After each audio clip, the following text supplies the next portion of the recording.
اللہ سبحانہ تعالیٰ کا بہت زیادہ شکر ہے کہ آج ہم اس کے نام پر یہاں جمع ہیں، اس کا ذکر کرنے کے لیے، اس کا شکر ادا کرنے کے لیے، اور اس کی بھیجی ہوئی کتاب اور اس کے رسول صلی اللہ علیہ وسلم کی سنت سے اپنی زندگی میں رہنمائی حاصل کرنے کے لیے۔ آج کی ہماری گفتگو کا عنوان ہے کہ غموں سے نجات کیسے پائی جائے۔ اگر دیکھا جائے تو ہر انسان کسی نہ کسی مسئلے کا شکار ہے، کہیں نہ کہیں اس کی زندگی میں کوئی ایسی چیز ہے جو اسے بے چین رکھتی ہے، پریشان رکھتی ہے، غمگین رکھتی ہے۔ اس میں ہوتا یہ ہے کہ انسان پھر اپنی صلاحیتوں، قوتوں، طاقتوں سے جو اللہ تعالیٰ نے اس کو دی ہیں، ان سے وہ بھرپور فائدہ نہیں اٹھا سکتا۔ تو سب سے پہلی بات تو یہ ہے کہ سوال یہ پیدا ہوتا ہے کہ یہ غم آتے کیوں ہیں، غم محسوس کیوں کرتا ہے انسان، یہ پریشانیاں، یہ مشکلات، یہ تکالیف ہماری زندگی میں کیوں ہیں۔ تو اس سلسلے میں جب ہم قرآن مجید کی طرف رجوع کرتے ہیں تو پہلی بات ہمیں یہ پتہ چلتی ہے کہ اللہ تعالیٰ نے انسان کو امتحان کے لیے پیدا کیا، اس لیے وہ اس انسان پر طرح طرح کی آزمائشیں اور مشکلات بھیجتا رہتا ہے تاکہ وہ دیکھے کہ انسان ان میں کرتا کیا ہے، انسان کا طریقہ کیا ہے۔ قرآن مجید میں آتا ہے سورۃ الملک، جو ہر روز رات کو آپ پڑھتے ہیں، کیونکہ نبی صلی اللہ علیہ وسلم رات کو سورۃ الملک اور سورۃ الف لام میم السجدہ پڑھے بغیر سویا نہیں کرتے تھے، یہ آپ کی سنت ہے۔ یہ سورت قبر کے عذاب سے بچانے والی بھی ہے۔ اس سورت کے شروع میں اللہ تعالیٰ فرماتے ہیں تبارک الذی بیدہ الملک وہو علی کل شیء قدیر الذی خلق الموت والحیاۃ لیبلوکم ایکم احسن عملا وہو العزیز الغفور۔ بہت بابرکت ہے وہ ذات جس کے ہاتھ میں کائنات کی بادشاہت ہے اور وہ ہر چیز پر قادر ہے۔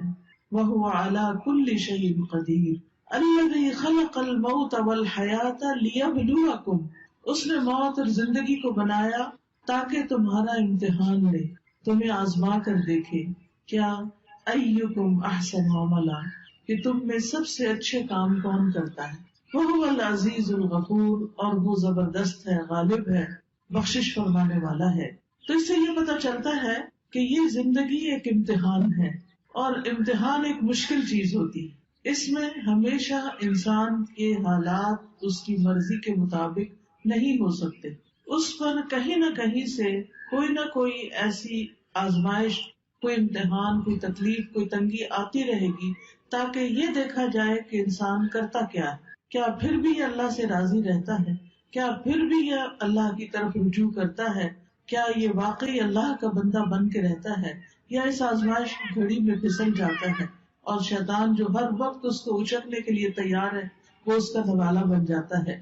پھر اسی طرح یہ بات بھی یاد رکھنی چاہیے کہ انسان پر بہت سی تکلیفیں اس کے اپنے اعمال کی وجہ سے ہی آتی ہیں۔ سورۃ الشورى میں اللہ تعالیٰ فرماتے ہیں وَمَا أَصَابَكُم مِّن مُّصِيبَةٍ فَبِمَا كَسَبَتْ أَيْدِيكُمْ وَيَعْفُو عَن كَثِيرٍ، اور جو بھی تمہیں کوئی مصیبت پہنچی تو وہ اس وجہ سے ہے جو تمہارے ہاتھوں نے کمایا، یعنی تمہارے اپنے اعمال کی وجہ سے تمہارے لیے بہت سی مشکلات کھڑی ہوئی ہیں، اور وہ بہت سی چیزوں سے درگزر کر جاتا ہے، یعنی ان پر تو وہ سزا دیتا بھی نہیں، ان پر تو وہ تمہیں کسی پریشانی میں مبتلا نہیں کرتا، بلکہ تمہارے گناہوں کے باوجود، تمہاری زیادتیوں کے باوجود بھی وہ تمہیں اپنی عنایتوں اور نوازشوں سے معمور رکھتا ہے۔ پھر اسی طرح یہ ہے کہ انسان بعض اوقات اللہ کی عبادت سے منہ موڑتا ہے، اللہ کے ذکر سے منہ موڑتا ہے تو اس پر کوئی تکلیف آ جاتی ہے، کیونکہ اللہ نے ہمیں اپنی عبادت کے لیے پیدا کیا ہے۔ سورۃ الذاریات میں آتا ہے وَمَا خَلَقْتُ الْجِنَّ وَالْإِنسَ إِلَّا لِيَعْبُدُونِ، کہ میں نے جن و انس کو اپنی عبادت کے لیے پیدا کیا ہے۔ تو انسان جب اللہ کی عبادت سے منہ موڑ کر دنیا کا بندہ بننے لگتا ہے تو اللہ تعالیٰ اس کو واپس اپنی طرف لانے کے لیے کسی تکلیف میں مبتلا کرتا ہے تاکہ یہ بندہ اللہ کو یاد کرے۔ اور جو شخص مستقل طور پر اللہ سے روگردانی کر لیتا ہے اللہ کی یاد سے، تو اللہ تعالیٰ اس کے لیے دنیا کی زندگی بھی تنگ کر دیتے ہیں۔ اللہ تعالیٰ کا فرمان ہے سورۃ طٰہٰ میں وَمَنْ أَعْرَضَ عَنْ ذِكْرِي فَإِنَّ لَهُ مَعِيشَةً ضَنْكًا وَنَحْشُرُهُ يَوْمَ الْقِيَامَةِ أَعْمَىٰ، جو کوئی میرے ذکر سے منہ موڑے گا میں اس کی زندگی تنگ کر دوں گا اور قیامت کے دن اس کو اندھا اٹھاؤں گا، یعنی اس کی صرف یہ زندگی ہی نہیں پریشانیوں والی ہوگی بلکہ آگے بھی بڑی پریشانی ہے، یعنی اس کے لیے بہت بڑی مشکلات ہیں اگلی زندگی میں بھی. لیکن وجہ کیا ہے؟ وجہ ہے اللہ کے ذکر سے منہ موڑنا، اللہ کی یاد کا زندگی میں نہ ہونا. یہ انسان کے لیے پریشانی کا باعث بنتا ہے. سورۃ الزخرف میں اللہ تعالیٰ فرماتے ہیں مَن یعش عن ذکر الرحمن نقیض لہ شیطانا فہو لہ قرین. جو شخص رحمان کے ذکر سے آنکھیں بند کر لیتا ہے ہم اس پر شیطان مسلط کر دیتے ہیں جو اس کا ساتھی بن جاتا ہے، اور شیطان پھر اس کو اللہ کے راستے سے روکتا ہے. جب انسان اللہ کا راستہ چھوڑ دیتا ہے اور اللہ کی نافرمانیاں کرنے لگتا ہے تو اللہ تعالیٰ پھر اس پر کوئی نہ کوئی امتحان بھیج دیتا ہے تاکہ یہ بندہ سوچے، غور کرے اور واپس اللہ کی طرف پلٹے. جب انسان اللہ کی عبادت سے روگردانی کرتا ہے تو دنیا میں بھی محتاجی کا شکار رہتا ہے، خواہ اس کے پاس بہت کچھ بھی ہو لیکن اس کے دل کی محتاجی اور پریشانی نہیں جاتی. حدیث میں آتا ہے اللہ سبحانہ وتعالیٰ فرماتے ہیں، حدیث قدسی ہے، صحیح ترمذی کی روایت ہے، اے ابن آدم تم اپنے آپ کو میری عبادت کے لیے فارغ کر لو، میں تمہارے دل کو بے نیازی سے بھر دوں گا اور تمہاری محتاجی دور کر دوں گا. یعنی تم میری عبادت کے لیے وقت نکالو تو میں تمہارے دل کو غنی کر دوں گا. حالات تو نہیں بدلتے مگر دل کی حالت بدل جاتی ہے اللہ کی عبادت سے. دل مضبوط ہو جاتا ہے، دل کے اندر اللہ کا توکل آتا ہے، دل کے اندر ایسا یقین آتا ہے کہ انسان کو بڑی بڑی مشکلات بھی معمولی لگتی ہیں. اور جب دل میں ایمان نہیں ہوتا، توکل نہیں ہوتا، یقین نہیں ہوتا، امید نہیں ہوتی، مایوسی ہوتی ہے تو رائی بھی پہاڑ لگتی ہے. اور اس طرح مشکلات اور مصیبتوں کے پہاڑ ہر طرف اس کو کھڑے نظر آتے ہیں. تو اس کا حل کیا بتایا کہ اگر تم عبادت کرو گے تو میں تمہارے دل کو بے نیازی سے بھر دوں گا، تمہاری محتاجی دور کر دوں گا. لیکن اگر تم ایسا نہیں کرو گے تو میں تمہارے دونوں ہاتھ کاموں میں مشغول کر دوں گا اور اس کے باوجود تمہارا فقر دور نہیں کروں گا. یعنی تم سارا دن کام کرو گے، محنت کرو گے، لیکن پھر بھی تمہاری محتاجی اپنی جگہ کھڑی رہے گی کیونکہ وہ دل کی محتاجی ہوگی نا، دل کے اندر پریشانی ہوگی. تو یاد رکھیے کہ صرف دنیا کی فکر کرنے سے معاملات سلجھنے کی بجائے بگڑنے لگتے ہیں. صرف دنیا دنیا دنیا، ہر وقت صبح اٹھتے ہی دنیا کی فکر، دن کو دنیا کی فکر، رات کو سوتے ہوئے دنیا کی فکر.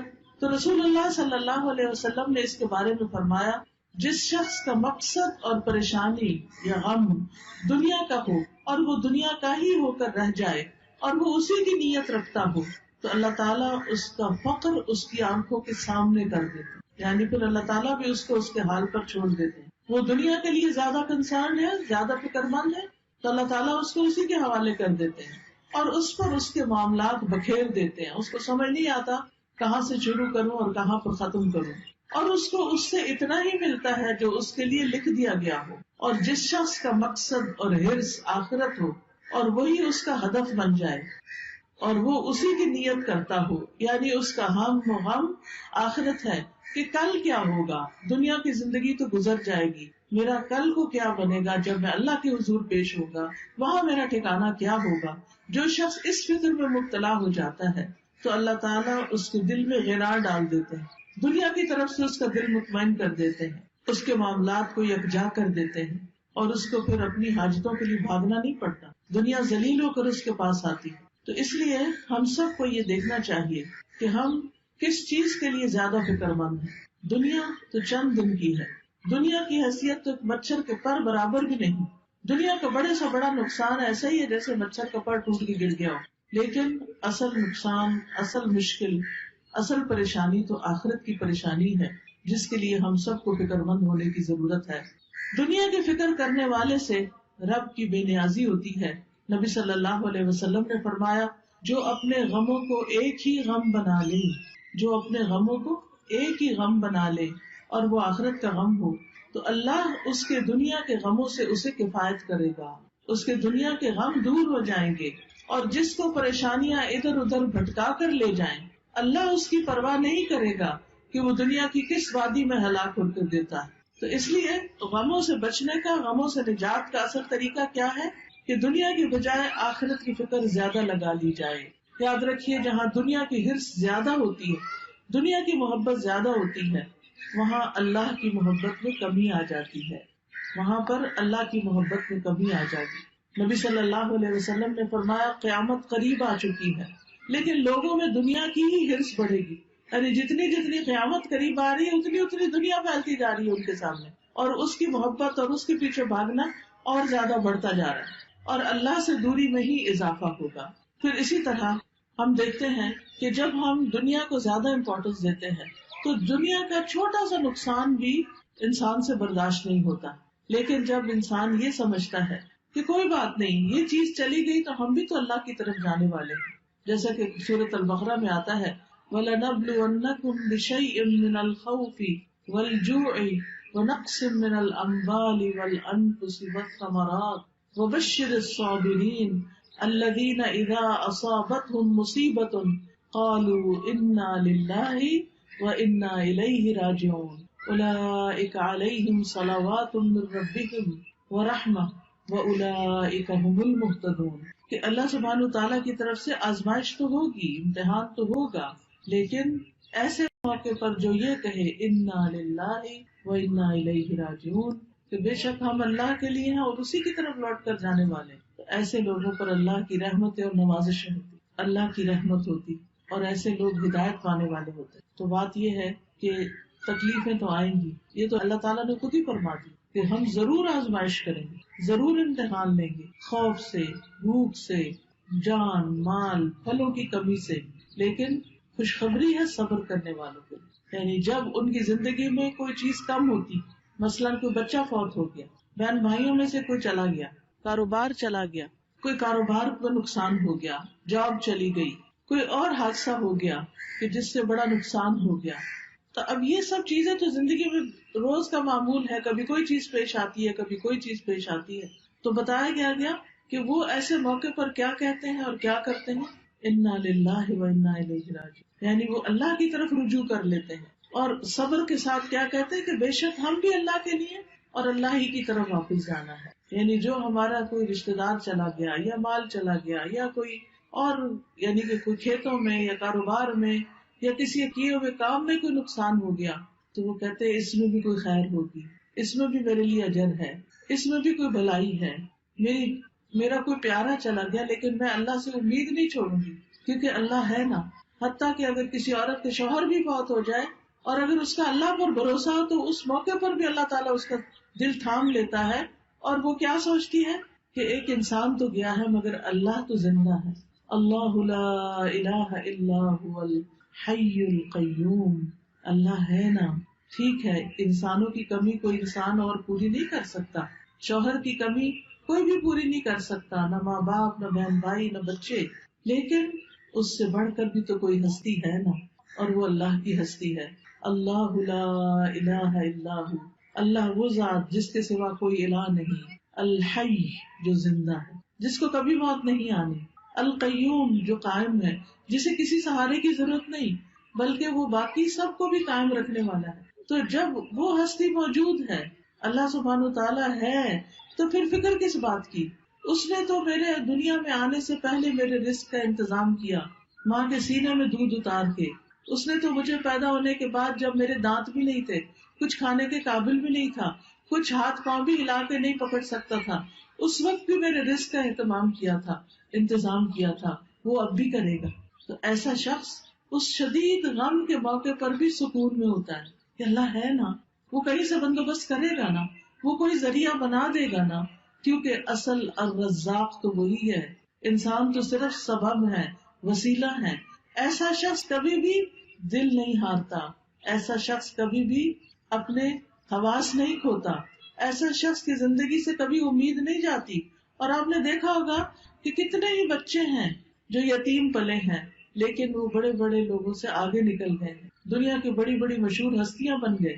باپ کی کمی سے ان کی زندگی میں سب کچھ ختم نہیں ہو گیا، اللہ نے دوسرے ذرائع سے ان کی مدد کی، کیونکہ اصل اسباب تو اللہ کے ہاتھ میں ہے اور تمام چیزیں وہی پوری کرنے والا ہے۔ یاد رکھیے، اللہ کے پاس ہر مسئلے کا حل ہے، وہ ہر چیز پر قدرت رکھتا ہے، لہذا رنج اور غم سے، مشقت اور پریشانی سے نجات پانے کے لیے سب سے پہلا کرنے کا کام کیا ہے؟